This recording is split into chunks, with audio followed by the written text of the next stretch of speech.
Good morning and welcome to the Daily Light Devotion. I hope all of you have had a wonderful Thursday and looking forward to today. That is the 8th of May.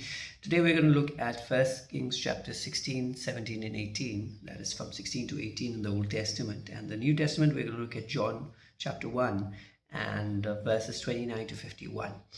Uh, First Kings chapter 16 to 18, the theme is confronting idolatry, God's power, and choosing the true God. These chapters shows Israel reaches a low point. Wicked kings rule the nation. Um, Idolatry spreads everywhere, and people turn away from God. But in the middle of this darkness, God raises a prophet, Elijah. And these chapters show a clear question: who is the true God?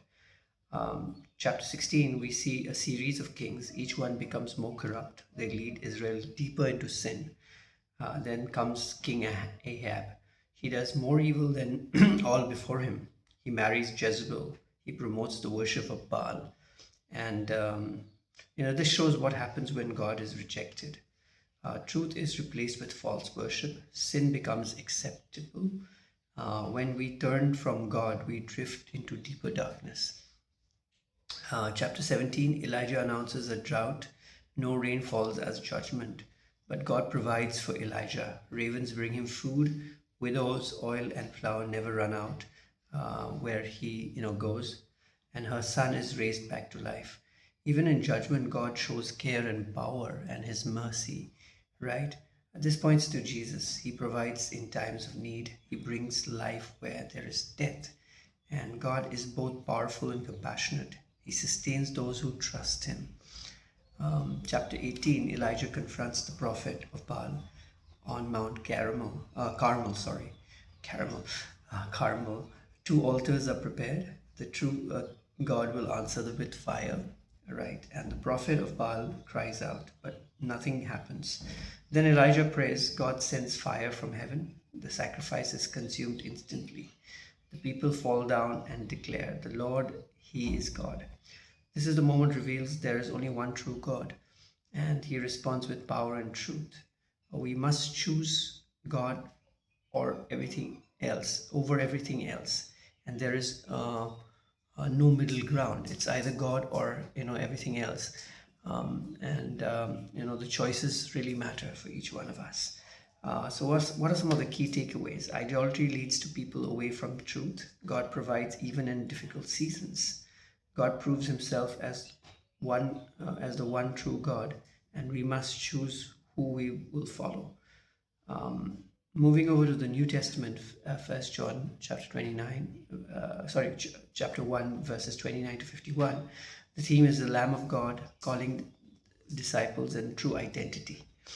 Jesus begins his public ministry. People start to recognize who he is step by step. These passages answer a key question: who is Jesus, and how do people respond to him?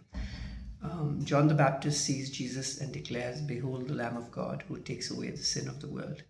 He explains he saw the Spirit come down on Jesus. This confirmed that Jesus is the Son of God. The title is powerful. A lamb represents sacrifice. Jesus came to take away the sin, right? And Jesus didn't come just to teach, he came to save. Verses 35 to 42, two of John's disciples hear this and follow Jesus. Jesus asked them, "What are you seeking?" They respond and spend time with him. One of them, Andrew, finds his brother Simon and brings him to Jesus. So Jesus gives Simon a new name, Peter.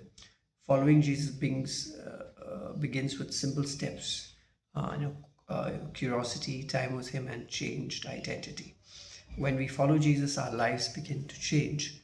And then Jesus calls Philip, who then finds Nathanael. Nathanael is a little skeptical. Can anything good come out of Nazareth? But when he meets Jesus, Jesus reveals his personal knowledge about him, and Nathanael believes and declares Jesus as the Son of God. Jesus promises that you will see greater things than these. This shows Jesus knows us personally. He meets us even in our doubts, and honest doubts can lead to real faith when we encounter Jesus. So what are some of the key takeaways? Jesus is the Lamb of God who takes away the sin. Following Jesus begins with a step of faith.